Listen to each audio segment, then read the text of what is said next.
At a Japanese game developer conference last November, there was a panel titled The Past, Present, and Future of the Persona series. Now, you've most definitely, or at least probably, have heard some of the details from this panel. There's one thing in particular that I'll touch on later that I'm sure you've probably heard at this point. But either way, thanks to Famitsu and Persona Central, we now have translations and kind of the contents of the panel given to us.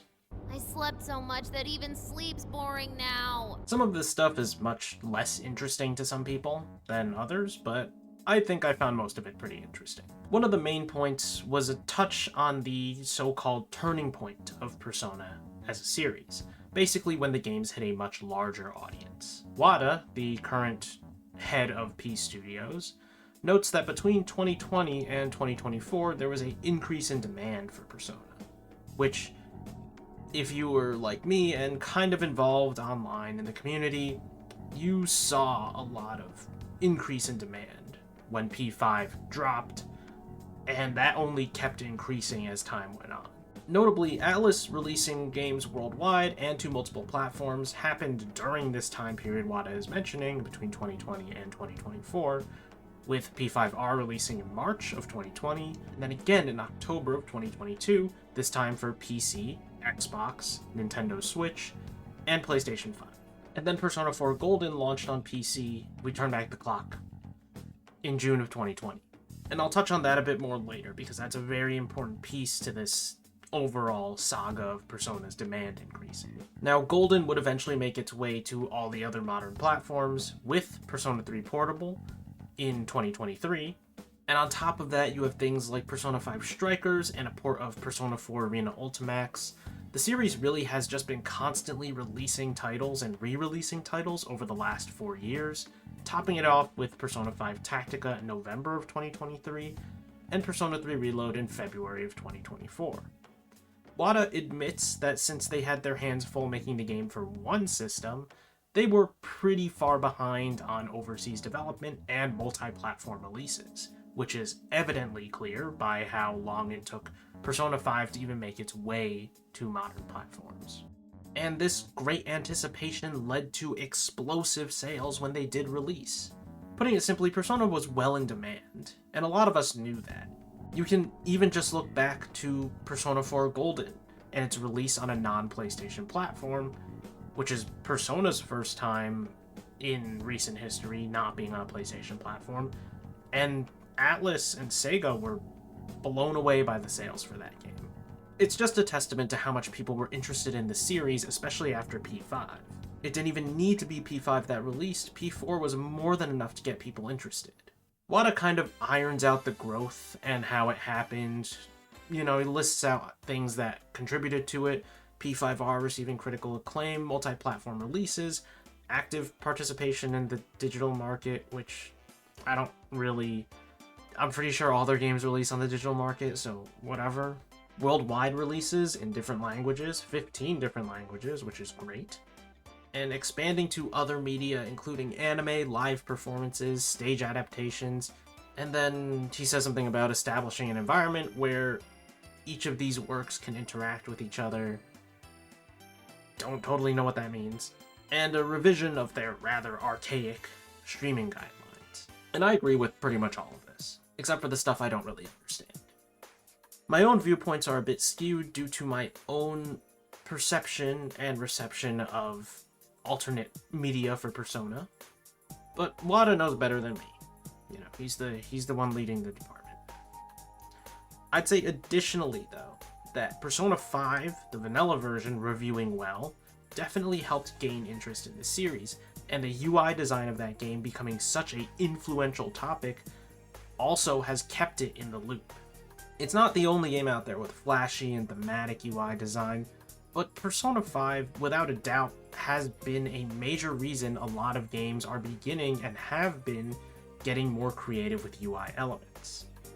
But either way, Persona's growth over the last 8 years has just been massive. The future of the series is probably what you're actually most interested in, and not this kind of like, oh, here's the history, but this is the past part of Persona. Now we move into the future. The future. Now, for the future, a lot of people would usually think, oh, this is what's coming. You know, they're going to talk about things like Persona 6 and more spin-offs. Not quite. Wada talks a little bit more about the development of the games rather than the content itself. And if you've been a Persona fan for a long time, you probably know there's a ever-increasing amount of time in between each brand new mainline series entry. And that's no mistake. The cost of video game development is constantly rising. I've said this multiple times before, but if you haven't heard me say it, here it is. And God forbid gamers have to play a game that is identical in scale to the last entry. No, we have to keep scaling up. That's the general idea with video games, and that's why some things have just become so unsustainable. If they play something identical in scale to the last, or one that does less, they'll dub it a reskin and call the developers lazy. I'm being hyperbolic, but my point is just that it really wouldn't hurt any of us to play games that aren't massively scaled up from the last entry. If you're not jumping the price, I'm not going to be mad that Persona 6 is on the same scale as Persona 5.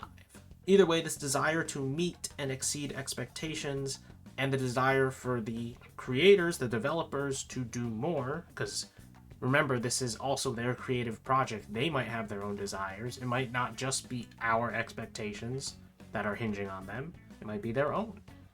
But it ultimately means that games take more time and more money to create. This has led to us finding out about some of the unsustainable practices in the industry, and a lot of these examples come from a single company, but even smaller companies can suffer shutdowns over one failed game, which can be their fault, but I think my point remains the same. Wada talks about the importance of sustainable development because of the rising costs of production. Persona 3 Reload had some improvements to the process of development, like sharing and coordinating with other departments involved, which I think is no surprise. I think you need to have a steady line of communication, or else this project is going to go all over the place. One of the more interesting parts to me in this is that Wada says that there is fewer opportunities for trial and error. But it is also important to have trial and error to create interesting games. Basically, you can't experiment too much, especially when you've established a game. It's not real. There's no winning in this situation. You want to try new things and new ideas to expand the game and to make it more interesting, but at the same time, video games are so expensive that if you do a trial and error and it doesn't work out, that's a lot of money down the drain. It's a lot of time down the drain. So you want to make interesting games while minimizing the amount of risk-taking, which is a very difficult battle. Whether anyone likes it or not, game development for most larger scale games can't really exist without corporations, and that means you're still under the constraints of whatever the corporate overlords decide. If they decide that they're going to spend their own money and they're going to finance the project, fantastic. If they can't do that, then you gotta do what you gotta do. In the end, when it comes to taking risks, the more successful you are, typically the less risks you're gonna take. If you keep refining what works, that will usually be an overall better result, or a safer result, than just doing what you want to do. And also, not all companies can be Nintendo. Yeah, okay, sure, Mario Wonder had no deadlines, but you gotta understand this is Nintendo we're talking about. I'm just saying, they can put Mario in the title and that game will sell like hotcakes. Nintendo functions on an entirely different level than most video game companies. Yeah. So now on to the interesting part, I suppose, the one that you might be waiting for, which is the future content. When it comes to spin-offs, it doesn't seem like they're super interested in stopping, but Atlus usually uses that annual survey they do to determine what to do next for spin-offs. On the flip side of that, Persona 4 Arena and Persona 4 Dancing All Night were planned before they began conducting these surveys, so those were ideas that Atlus had and they wanted to execute on. Now, the reason we haven't seen something like Persona 5 Arena could possibly be because there isn't actually that much demand for it, according to the surveys, but also probably because ArcSys is so busy, so they would have to find either a new developer or get ArcSys on board when they are not busy. It's also just possible Arena just isn't seen as profitable. Who knows? But if you want to see certain spin-offs happen, it's best to contribute to these surveys. I personally think spin-offs for Persona games are going to continue as long as they sell decently. A lot of these games, regardless of what you and I may think of them, are pretty inoffensive, generate money, and will probably channel that money into the mainline games. Somewhat, not completely. I'm not telling you to buy every single one. There are some of these I would not recommend you purchase, but that's my opinion. You might have a different opinion of them. But this is more of just a rationalization as to why I don't mind their existence, even if it's a spin-off I just don't care about. And I think that some of these are more than just blatant cash grabs. I think some of these are genuinely inspired games. But the biggest quote from here, and probably the one that people talked about the most and cared about the most. My name is Igor. I am delighted to make your acquaintance. Persona is a coming-of-age story. The setting that best encapsulates this theme features students who are at the cusp of adulthood. Another part of it is that being a student is something most people have experienced, so it's easier to resonate with. This is the first part of a quote by Wada, and this has to do with the setting for the Persona series. I'm sure you've seen people asking for a different setting, like a college, or a regular workman's job kind of setting, where your character isn't just a high school student. And I can kind of agree for the most part with what he's saying here. I'm part of the camp that doesn't really think the high school setting has made Persona stale. As I've said previously, I don't really care what the setting is as long as I can enjoy the story and the characters all the same. I can understand the desire for an adult cast, but I'm not someone who finds value in believing that's the only way for Persona to be good. Wada here is essentially solidifying that for the time being, Persona is sticking to the high school setting, or at least a student setting.